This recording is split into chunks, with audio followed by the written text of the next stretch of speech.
understand Torah is not like reading a book, because there's no end to it. There's no end. We could learn on one word. I was learning this mystical commentary this week, going back further on the first word of the Torah, Breshit, and I was like, "What?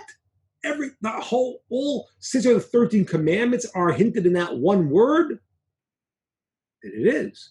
So it goes on and on and on. So now, everyone, we have to go and we have to access the things that we will be able to use properly in our development. And I think Achiyud is 100% right. And that's what I'm saying. I don't know when you came in, but that's exactly what we're doing. I'm not alone in this. I have friends that also see this, and we have other great sages that are feeling this is really the time. And I think an honest person realizes it. I said, I literally get emails every day, people that either want to learn about the seven laws of Noah, people who want to convert, people who want to thinking about it, or question. It's in the air. And the reason why it's in the air is because I don't know if the Mashiach is coming today or tomorrow, but everyone knows this is called the Ikvus of the Mashiach, the heels of Mashiach. We're getting towards the end. I mean, and I don't, this is not hyperbole, this is literal. The sages tell us the longest the world in this format could go is 6,000 years. That's the longest it could possibly go in this format before Mashiach comes. Now, it's the year 5,780. So do the math. The longest possible we're talking about is 220 years. Now, but you got to subtract how many years would be the times of Mashiach. In the Talmud, it seems the lowest number is 40 years. So according to my mind, it'd be longer. So we're getting there, and everything is lining up, including the chaos of the world. Because it says before the Mashiach comes, there's so much confusion. People don't know if they're men, if they're women, if they're up, they're down. They don't know anything. They're searching for something, but they don't know what they are. So this is the reality of the world, and I think that people are sensing it, and therefore, God willing, I pray to Hashem that I'll be a good messenger to do this, and we also be a good messenger to do this, to be able to share the light of Torah in a way that will really affect the entire world. It's really not just us. I mean, could you imagine that? Could you just imagine this? I think I told you this before. It used to be a question that when the Mashiach came, and everyone would know, how would that look like? How would it be that somebody in some far off place in the world will know the Mashiach came and what's the truth? Now, in our world, the past 20 years, it's obvious. If it's be 1 second, it's going to be online. The whole world's going to know it in 1 second. I mean, just imagine that. Imagine the whole world, okay, here's the truth. This is what it is. Everyone's going to see it. So this is part of this development. And those who have eyes really see it because it is so clear. Again, I don't like when people go and make predictions. Mashiach coming today, tomorrow. The Talmud says you shouldn't do that. You can't do that. It's wrong. You think you know better. You don't know. We don't know. But we do know that everyone, we are in the final lap. How long that lap will take, I don't know. This is the final lap. So, and that's why you see things going on. And that is also why what Achiyud said before is correct, why you're seeing the nations of the world waking up. The Jewish people are also waking up. There is a tremendous, sense of tshuva, but you have to understand and I don't know if everyone sees this historically. We, as a Jewish people, the past 70 years, we have never seen this before. Because if you would go back 150 years from today, every single Jewish person would have been Orthodox, would have been keeping the Torah. Every single one. Why? Because there was nowhere else to go. If you were Spinoza and you didn't want it for whatever reason, you just were gone. You fell out. There was no such thing. So 99.99999% of the Jewish world for 4,000 years, 3,300 if people are forgiving the Torah, but coming from Abraham, for over 3,000 years are keeping the Torah completely. And then at the end of time, God set it up for various reasons that it opened up this Pandora's box of for lack of a better word, say evil, meaning that confusion, people doing bad things came out in the world and people became confused, and that was part of their test. As you're getting to the end, the test gets greater. As you come to the finish line, then things start to heat up. And now there's been since the Reform movement in the 1850s, then there was a movement away from Judaism, and then America became a big explosion. The Holocaust, decimated European Jewry, and then all of a sudden, from 1960, came what's called the Balchuba Movement, and people all of a sudden who had been thrust out into this other world, their kids started coming back, and they're coming back, and that's what's going on right now. And so that's happening in the Jewish world also. It's just unfortunate that the people that you hear of in America representing the Jewish people are not people representing the Jewish people. That's not right. That's unfortunate. And the people that have the most political say from the Jewish world are not necessarily espousing, generally they're not, the views of Torah. This is a Corona time. We got to look at the good inside of it that's hidden inside. And I don't know much about online stuff. Rod's been kind enough to be involved with that, and I have been sort of assembling a group of volunteers and hopefully some now maybe hired people to try to get this out, because we, the internet's got a lot of bad stuff on it. And social media has corrupted many, many minds. But now we got to fight fire with fire.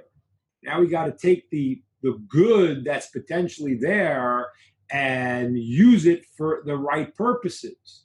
That, by the way, is a very, very deep mystical concept where everything in the world has the potential for good or bad and how you use it. And that's called bringing out the holiness of an item. I have a phone. This could be the greatest thing. This could be the worst thing. Now, it has more pitfalls than it has success because most people don't use it properly, as most people don't use the internet properly. That's why we're going into dangerous territory. However, that's what we have to do, because now we can access 7 billion people. All right, beautiful. All right, let's go into the parsha this week, and it's actually going to be connected to what we talked about, so that's good. So this starts the new book of Devarim, words, speech. These are the words of Moshe. Moshe is talking. He is an orator. He is there. He says over a whole book. Commentators explain it was from God. It's true. And dictated to, but the commentaries say that Moshe first said it, then God said, okay, now I'm going to say it back to you to make it my words, to dictate it, and then God told him what to write. But originally, it became the words that Moshe started speaking to go and to give rebuke to the Jewish people, to warn them, to exhort them, to move them, and it's this great oratory situation that Moshe starts a little bit before his death. This is a month and 7 days before he dies. That's it. And the problem is, though, as you all know, Moshe is not the orator. He's not the guy speaking online. He doesn't want to do that. He's like, can't do that. He has to have Aaron do that. So what happened here? How did Moshe all of a sudden become the speaker? So much so the book is called the Book of Words. It's Moshe's words, his devarim, speech. And then something else happens in the parsha. It's very strange. Shmuel, you're going to like this one. It says that Moshe translated the Torah into 70 languages. before. Why did he do that? Why was that so important? So I want to talk a little bit about speech. What's Moshe's speech? What was wrong with his speech? What improved with his speech? And why he then made sure when he gave over the Torah, he says, it's not enough for me to give it over as is. I need to give it over in 70 languages. Why? Let's understand. He's an amazing, amazing teacher. People misunderstand this. When they say, oh, Moshe had a speech impediment, do not understand. Let me explain to you the deeper concept of this. It says that when the baby's in the mother's womb, it learns the whole Torah. And it knows it all. It's light above its head, and it sees the future, and it learns the whole Torah, and it knows it all. And then, when the baby's about to be born, so what happens is an angel hits it on the mouth. The angel that taught it the whole Torah hits it on the mouth, and it forgets the whole Torah. All right, that's very strange. Why is the angel teaching the whole Torah, and then the person forgets it? What's the point? And what does it mean it hits it on the mouth? And what is this whole purpose of teaching it the whole Torah and then making it forget? And then why hitting it on the mouth? And how is a baby learn the whole Torah? How does that work? So let me explain something here. Yeah, like that, Rabbi, like that. Like that. See, ask her if she knows the whole Torah. She forgot it. She's listening. She's listening. She's remembering it now. Yes. Exactly what she's doing. She memorized. That's right. So what happens like this? When a person goes and let's go back a second. You've heard of near-death experiences. Now, okay, some of them are probably not authentic. Some of them are. But what happens is that there's a moment where some people feel that their soul is detached from their body. And at that moment, they feel that they can see things that happened in the past. They're not bound by space and time. Is there truth to that experience? The answer is yes. Why? Because the soul is only limited by the body because it became married and trapped in the body. I mean, it's a good marriage. It has a little rough spots. You have to work out the relationship with the soul and the body, but they are connected now. Before they're connected, the soul is not limited by time and space. So when the baby is in the mother's womb, the soul is not yet connected and part and married into the body. And that's why it can see what happens in another part of the world. That's why it can know the whole Torah, because it's not limited by the physical constraints that the soul gets when it becomes ensconced in the body. The baby, therefore, beforehand is seeing the whole thing. As the light above its head, the soul, and it's seeing what's happening and it understands everything. When it's time to be born, the baby is made to forget. Why? Very important answer. Because when you learn something that's true, you say, yeah, that makes sense. That's true. I hear that. I understand something. If you didn't know it before, how do you know it's true? Right? Everyone has an experience where they feel something and say, that's right. That just feels right. But if you didn't know it before, how can you know it's true now?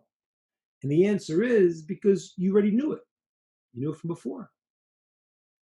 Therefore, that's how you knew it. Okay? Now, what does it mean? So that you have to learn it first to re-get it, to reclaim it. Why does it mean that he hits the baby on the mouth? Says the great sage, the Maral, it says he gives the baby the power of speech. And that makes the baby forget. Why? Because when your soul is out of your body, it's not in that reality, it's separate. When it gets connected, the power of speech is the ability to take the spiritual world and bring it out into the physical world. That's what I'm doing right now. I'm sharing with you my spiritual world of what I'm thinking. I'm bringing the soul thought into the physical world. That's why the Hebrew word davar The daber, to speak, is the same as a davar, a physical thing, because you're creating a reality. This speech is the bridge between the spiritual world and the physical world. So when the body and soul get connected, the baby gets the power of speech. But that means now the soul is married in the body. It's ensconced, it's entrapped in the body. And therefore he forgets the Torah. Why did Moshe have a problem speaking? Because his soul was so elevated, it really wasn't connected to his body in the normal way.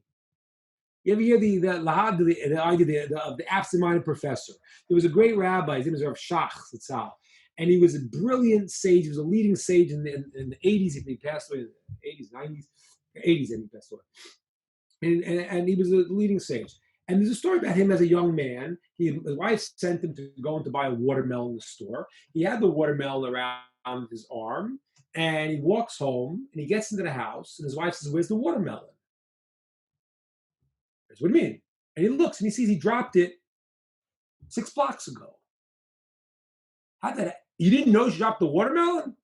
He was thinking about Torah. He was in a different realm. He didn't realize he dropped the watermelon. His mind was in the watermelon. So what happened here is that Moshe's speech was not perfect because he was so spiritually elevated, he wasn't bringing it into the lower physical world. And now, after Moshe's greatness of Torah, he elevated his body to be part of his soul. And that's why he's able to speak now. Amazing.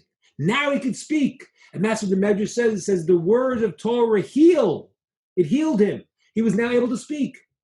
Not that his soul went down lower, but his body became elevated, and his body was like part of his soul. He was connected. And he was able to bring out the high level of Moshe into the word of Torah. Now, of course, beforehand it says that God was speaking through him. Here, Moshe already develops the ability on his own, even though this is also commanded directly by God, dictated, but it's a new level of Moshe that he's now able to be the speaker because his body is elevating, connected with his soul, and the words are coming out. Now, why? See, he's now giving Torah, and he's able to express it. Now, why put into 70 languages? This part, we have to understand this. Everything in the world is based on the idea of one that breaks up into 7. You have white light goes to a prism, and then you have the 7 days of the week. You have the 7 colors of the spectrum, 7 notes. Okay? The white light is the Torah, and it contains everything. When we say 7 or 7D, which is 70 is the full expression of 7, because it's 7 times the 10, and 10 is a whole expression, a whole unit. 10 fingers, 10 toes, it's the full expression. So 70 languages is the 70 nations. And what that means is the Torah in Hebrew is the white light that contains all of the colors of the possible spectrum.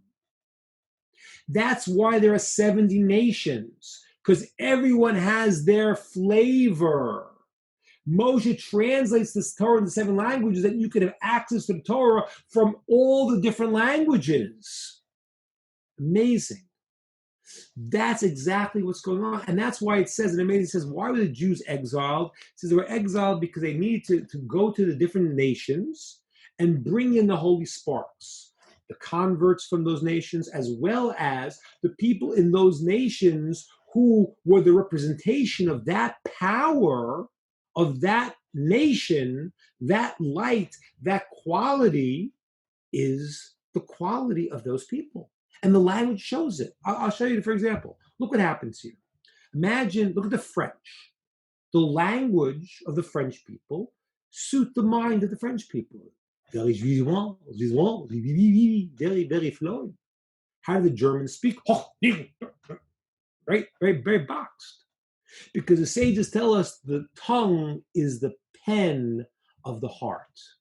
And the language is the expression of this unique way. The 70 nations reflect the nation of Israel. And Moshe took it, as Achihud said before, and he translated it to the 70 languages, that the expression of Torah can be across the board and experienced by everyone, whatever language they're learning in. That is the power of the speech. And as we tied it from the very beginning, that's the ability to go and to take Torah and to express it, and to express it in a way that even people not speaking Hebrew can have a hook and a connection, because that's their unique flavor. When you add them all together, you get a whole picture. When all the 70 nations of the world are going to unite and say, we come to serve Hashem, then you're going to see there's going to be a lineup, there's going to be an arrangement, there's going to be a whole system. You have the Jewish nation, you'll have the 70 nations that parallel the Jewish nation, and they'll all be unified in this service of God.